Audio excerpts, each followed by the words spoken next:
नमस्ते बच्चों, मैं सौरभ जैन आपका हिंदी अध्यापक। आज हम पढ़ेंगे कक्षा 7 पाठ 7 पापा खो गए। इस पाठ के आज हम प्रश्नोत्तर समझेंगे। सबसे पहला प्रश्न है, नाटक में सबसे बुद्धिमान पात्र कौन लगा और क्यों? तो देखिए, नाटक में सबसे बुद्धिमान पात्र हमें कौआ लगा। क्यों? इसलिए क्योंकि उसे सभी जानकारियों का ज्ञान है। वह अच्छे बुरे लोगों की पहचान रखता है और उसी की सूझबूझ के कारण से वह बच्ची उस दुष्ट व्यक्ति के हाथ लगने से बच जाती है। कैसे कि जब वह भूत भूत चिल्लाता है ना, तो वह डर के भाग जाता है। दूसरा प्रश्न, पेड़ और खंबे की दोस्ती कैसे हुई? तो जब खंबा पेड़ के ऊपर गिर गया था, आपने पाठ पढ़ा होगा, उसमें ध्यान से आपने सुना समझा होगा कि पेड़ के ऊपर वह खंबा गिर पड़ता है और पेड़ उसे अपने ऊपर झेल लेता है। तो इसमें क्या पेड़ के लिए तो चोट आई, घाव भी बना, और उस पेड़ ने खंबे को गिरने से बचा लिया और उस दिन से दोनों में क्या हो गई? दोस्ती हो गई। तीसरा प्रश्न, लेटर बॉक्स को सभी लाल ताऊ कहकर क्यों बुलाते थे? बहुत ही सरल आंसर है। वह इसलिए बुलाते थे क्योंकि उसका पूरा का पूरा रंग जो है वह लाल कलर का था, इसलिए सभी उसे लाल ताऊ कहकर बुलाते थे। चौथा प्रश्न, लाल ताऊ किस प्रकार बाकी पात्रों से भिन्न है? लाल ताऊ मतलब लेटर बॉक्स सभी से भिन्न क्यों है? तो देखिए, वह सभी से भिन्न इसलिए है क्योंकि एक तो वह सबसे पढ़ा लिखा है। जितने भी पात्र हैं सभी पात्रों में वह पढ़ा लिखा है और वह अपने में मस्त रहता है। अकेला जब रहता है तो मन में कोई भी भजन वह गुनगुनाता रहता है। अब पांचवा प्रश्न, नाटक में बच्ची को बचाने वाले पात्रों में केवल एक सजीव पात्र है। उसकी कौन कौन सी बातें आपको मज़ेदार लगी? देखो, सजीव मतलब जिसमें प्राण हो, है ना, उसको क्या बोलते हैं? सजीव। जो जीता है, जिसे सुख दुख का अनुभव होता है, उसे सजीव बोलते हैं। तो वह सजीव कौन है? कि वह एक कौआ है। अब वह काफ़ी होशियार है, उसे समाज के अच्छे बुरे लोगों की भी पहचान है। दुष्ट आदमी से बच्ची को बचाने के लिए सबसे पहले भूत भूत चिल्लाता है और उसी के कारण से वह बच्ची बच जाती है। उसे छोड़कर जो है वह दुष्ट व्यक्ति भाग जाता है। और क्या कि वह सलाह देता है, कौन? कौआ। किसके लिए? लेटर बॉक्स के लिए। भाई, तुम पढ़े लिखे हो तो पोस्टर पर लिख दो पापा खो गए, है ना, जिससे सिनेमा घर आने जाने वालों को वह पोस्टर पढ़ने में आएगा, दिखेगा और उसे उसके पापा मिल जाएंगे। तो यह सभी प्रयास वह कौआ करता है।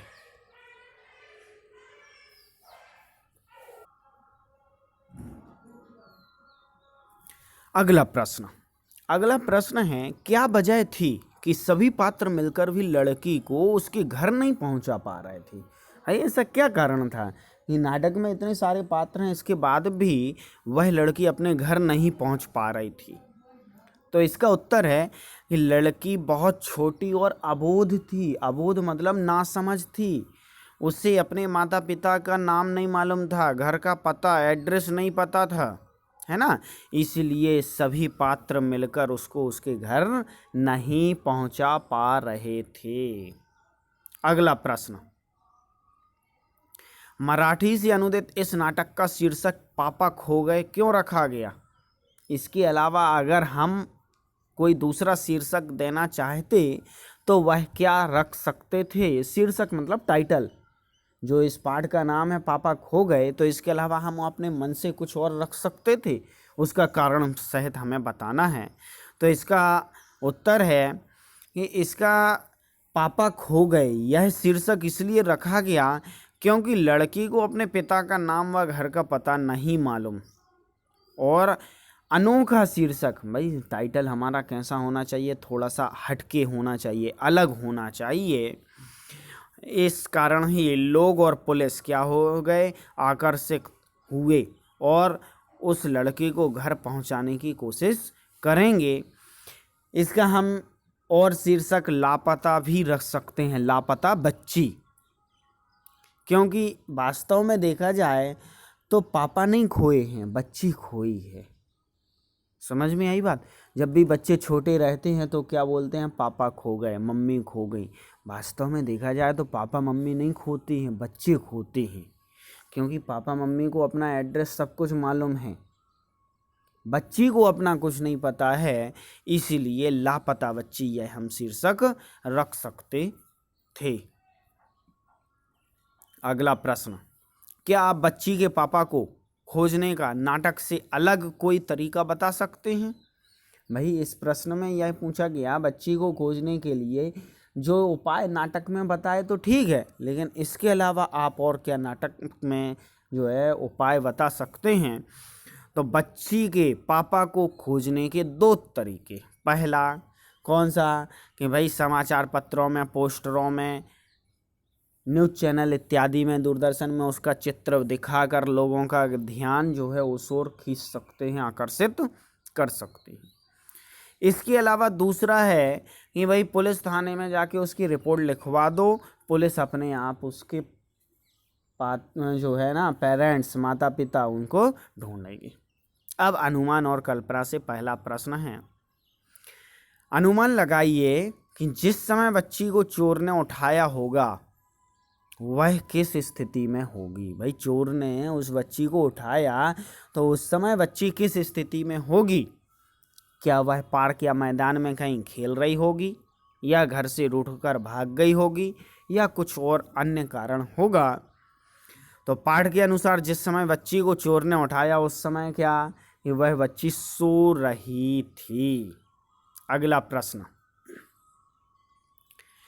नाटक में दिखाई गई घटना को ध्यान में रखते हुए बताइए कि अपनी सुरक्षा के लिए आजकल हम क्या कर सकते हैं, और कुछ उपाय जैसे समूह में चलना, एकजुट होकर बच्चा उठाने वालों या ऐसी घटनाओं का विरोध करना, अनजान व्यक्तियों से दूर रहना, सावधानी पूर्वक मिलना।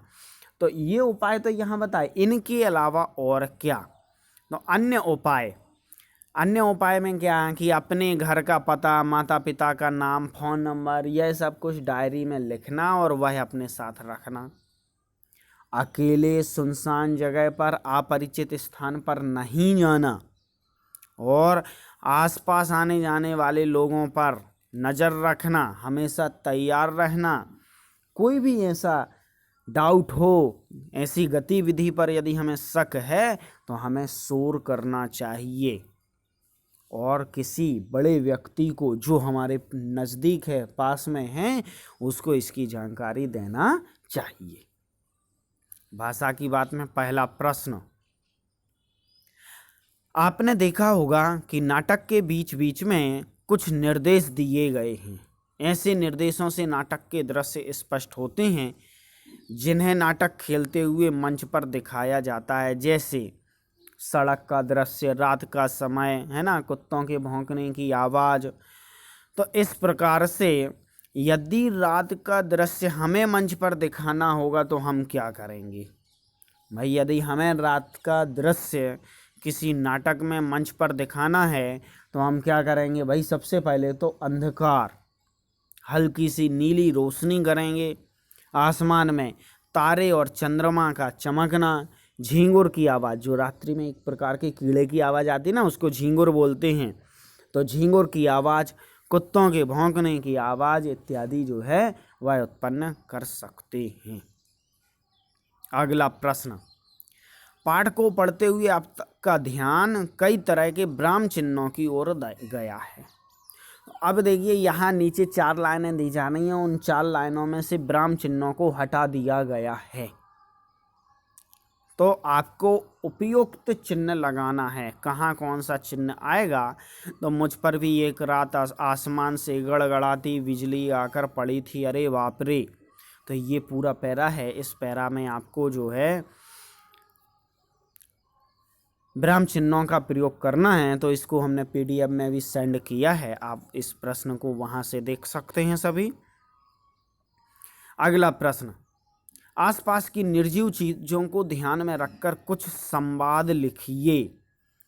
भाई अब निर्जीव चीजों का आपस में संवाद, जैसे चौक और ब्लैक बोर्ड का संवाद, कलम और कॉपी का, खिड़की दरवाजे का, इनके बीच में आपस में किस प्रकार से संवाद होता है। तो इस प्रश्न को भी मैंने PDF में भेजा है, तो आप इस प्रश्न को वहाँ से पढ़ें। देखिए जो समझने वाली बात है उन प्रश्नों को मैं यहाँ से समझाऊंगा। अब देखिए पाठ में आए हुए कुछ अतिरिक्त प्रश्न, उनको हम समझते हैं कि सबसे पहला तो इस पाठ के लेखक का नाम विजय तेंदुलकर है।